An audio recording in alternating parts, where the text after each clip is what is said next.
16,92. Lamoureux à gauche pour Landry. Ligne début à Woodward en l'espace. Se tire la main! Luke Woodward! Luke Woodward, posté devant le filet, réussit à se créer de l'espace.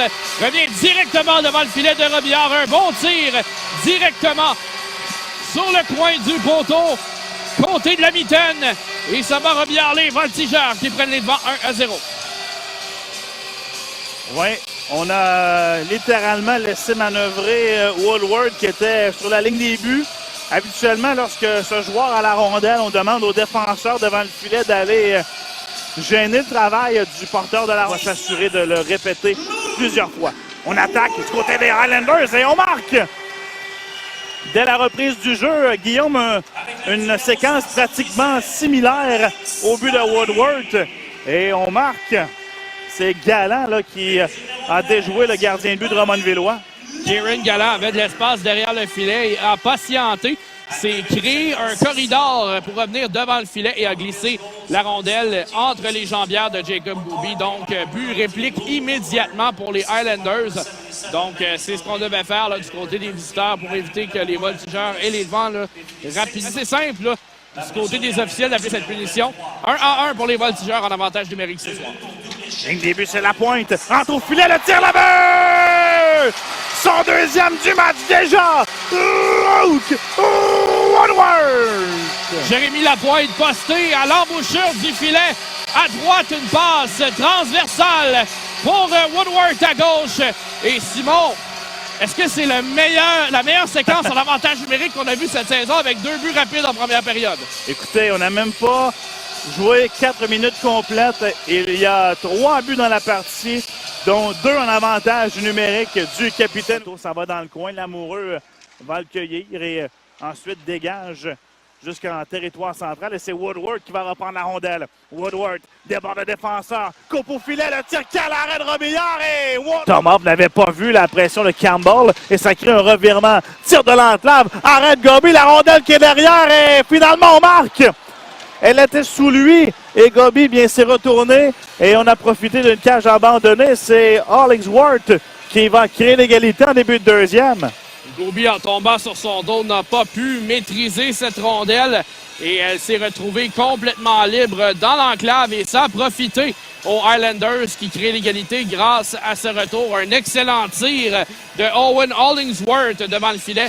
Et finalement, le retour, eh bien, c'est Hollingsworth. Campbell transporte la rondelle jusque dans le coin à la droite de Gobi. Goyette veut dégager, c'est intercepté par Kersey à la ligne bleue. Son tir a raté la cible à la gauche de Gobi. Passé au filet, le tir de l'autre côté, voilà le but!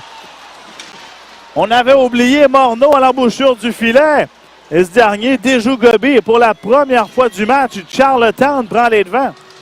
Et c'est malheureux pour les voltigeurs. Effectivement, Morneau, en passant derrière le filet, est complètement passé sous le radar là, des défenseurs des voltigeurs. Thomas s'est fait prendre là, avec une belle feinte de son adversaire devant le filet. Là, de semaine de relâche alors qu'on va attaquer Landry. Le tir là-bas! La passe de Landry après Sam Oliver. Et c'est l'égalité. 3-3. Un tir presque sur réception pour Oliver. Alors que l'entrée de Landry en territoire des Highlanders, c'est très bien fait. La passe du revers très précis. Wow. Et un tir partie supérieure côté de la mitaine qui ne laisse aucun doute sur le filet de Robillard. Et un bon jeu là, le long de la rampe. La décision officielle, puisque je croyais avoir vu l'adversaire également jeter les gants ensuite.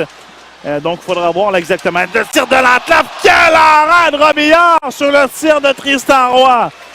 Un tir sur réception de l'enclave à la suite de la très belle passe de Manix Landry. On le voit à la reprise, là. Quel arrêt de Robillard. Il a sorti la mitaine. Si je le trouve. Devant, ça touche le bâton de Gobi. Du point d'appui à lancer le but. Il restait 1 seconde seulement à la punition de Lamoureux. Et Jérémy Biakaputuka qui marque et remet les Highlanders aux commandes. Sur la séquence, Biakaputuka a récupéré une rondelle directement dans le haut de l'enclave. Avait quand même beaucoup de temps pour décocher un tir, alors que la passe a dévié sur quelqu'un en défensive. Parce qu'à la base, cette passe-là ne lui était pas destinée. Simon. Qui se connaissent très bien sur la glace. Lamoureux par la rondelle de Hughes. Un tir et voilà le but!